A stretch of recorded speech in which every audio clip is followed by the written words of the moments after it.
Hey guys, welcome back to the garage. So today we're going to mess around with the Civic a little bit. Hopefully you enjoyed some of the other footage that we had of the Hot Rod Rock and Rumble. And so some of the stuff we need to do to prep for the turbo while it's still naturally aspirated is I need to delete my heater core. You can get around with keeping it, but you got to reroute a bunch of stuff because essentially in here with the manifold, it's going to come right across, directly across where the heater feed and return lines are. So we're going to get rid of those. This little distribution block on the side here, I've got an aftermarket piece that blocks off the feed out. And then there's this hard line that runs over to the thermostat housing down here. And there's this line on the top of the thermostat housing that you undo this one little bolt next to it. And there's a grommeted plug that'll go in there to kind of block that off. So we're going to go ahead and get the car jacked up, start running some coolant, and we'll get into it.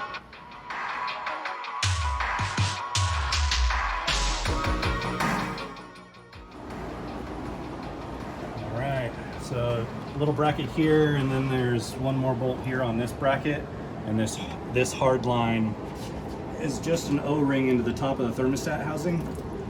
So I'm draining it from the front here, mostly because when we go to drain it out of the back, it's gonna go down the subframe. So it's a little bit clearer of a straight shot to the ground. So I'll just let this kind of slowly drain out. All right. There we go. Thought you were gonna go slow. I was, and then the block decided to just gush.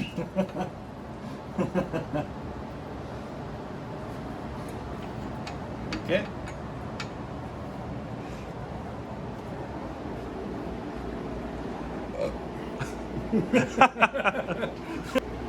So this is the hard line that just came out from the backside, and here you can see this section is where the this goes into the thermostat housing. So it's just an O-ring that presses down in there. Undid the two brackets, undid the line going into the heater core. And we kind of fished it out through the side there and up through the top with Dan's help. So we got this side taken care of. I'll go ahead and start working on getting that plug back into the thermostat housing. It's just been burping and puking coolant. So I left my catch tray down there and an absorbent mat. Got to use that for one of these types of projects where it splashes around. It catches everything, so helps keep the garage floor clean, keeps the wife happy. All right, so this is the little block off plug. So got the little O-ring on there, nice little bracket. So there's this one bolt that sits right next to it that you'll put back on. So this goes down in the thermostat housing, and then you'll slide this on top. So any pressure that builds up in there will be held in by this little bracket that covers it up. So I'm gonna go ahead and dive in there and get this zipped on real quick. And then we can start working on the side and the rear section. I just wanted to get the hardest part out of the way first. So it'll go right there.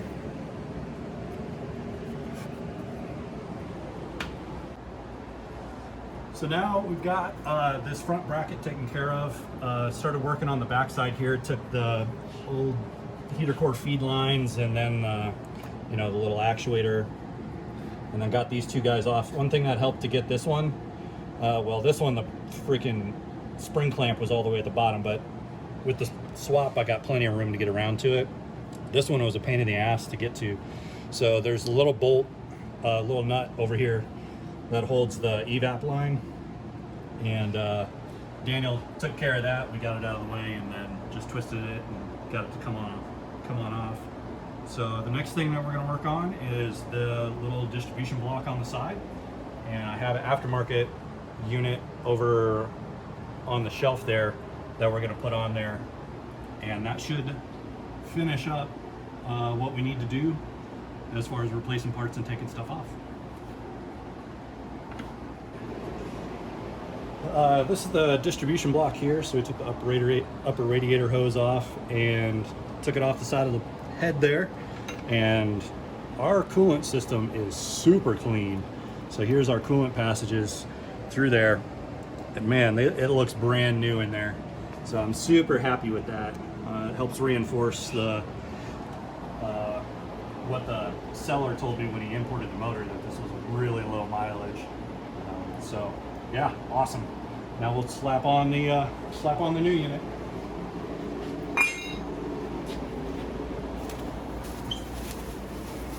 Got right here. So I'll have to seal it up, and it comes with its own little gaskets. This is a block off plug. Otherwise you could use this to go back to your heater core. And then, because the K series is a huge pain in the ass to burp the coolant system, we actually have a nice little fitting here that'll go on the top, and then we can fill from here, and this will be actually taller than the head, so we can purge all the air out of the system using this. With the new unit, one of the things that we noticed, it did come with all new hardware, but with the factory studs that are on there, they're a little bit too long, so the bolts would bottom out before it ever hit the water neck. So the easy way to get studs out is you just take two nuts, butt them up against each other, tighten them against each other, and then I already kind of broke this one loose, but now you can just undo the stud from the head or wherever you have it. So this is also really good if you need to change out like exhaust studs or something like that. So we have this one, and we have one more stud behind it that will do the same thing too.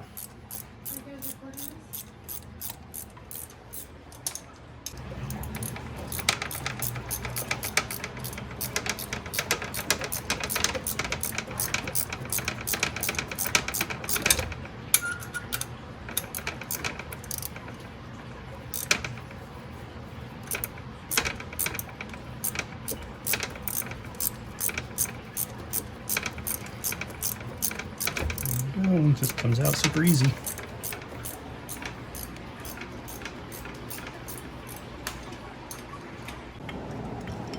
It's so pretty. Yeah, this definitely cleans up this side of the engine bay a ton. That's going to make room for Turbo stuff. intake side of our turbo.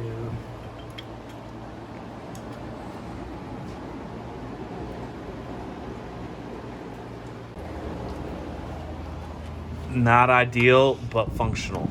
Yeah, this will work for now. And kind of adjust the angle of the upper radiator hose to get over to this new piece here. So, Working with what we have. yeah, nothing too crazy.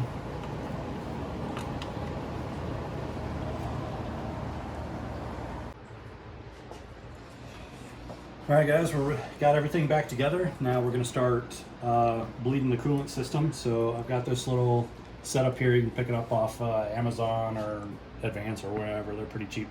But essentially, you get the right fitting, put it on, get this guy, fill that up. I've already put about a gallon or so in it, but we need to get this started and running and let the thermostat open up. So we got to wait for it to get up to operating temperature, and it'll start pushing all the coolant into that side of the system. So I'm gonna have Dan jump in the car, fire the car up, and we'll just watch for the bubbles, and I'll keep topping it off. Yeah, let's do this. As we go.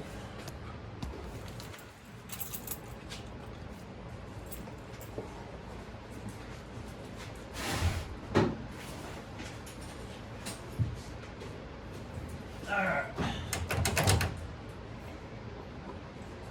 Okay.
Not yet.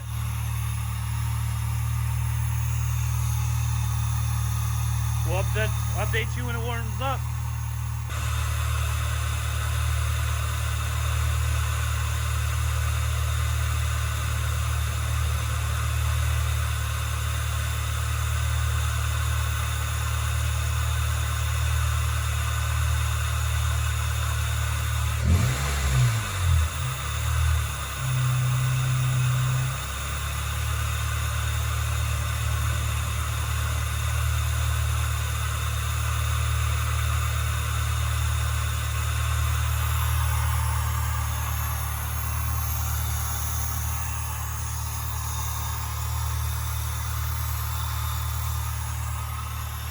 Yep.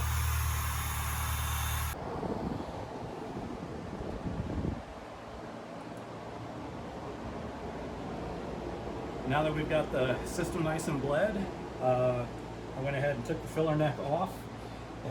We just let it cool off a little bit and stuck the plug in. I'll keep it just in case we need to bleed it again. I may just bleed it from the radiator though, because I can jack the car up at a pretty good angle to purge the air. And now I just rerouted some of the wiring on this side, clean it up, and it looks great. Yeah, you want to explain why you didn't keep the filler neck? Oh yeah, the filler neck was too tall, and my little breather filter for the valve cover was hitting, and it also blocked off this sensor here.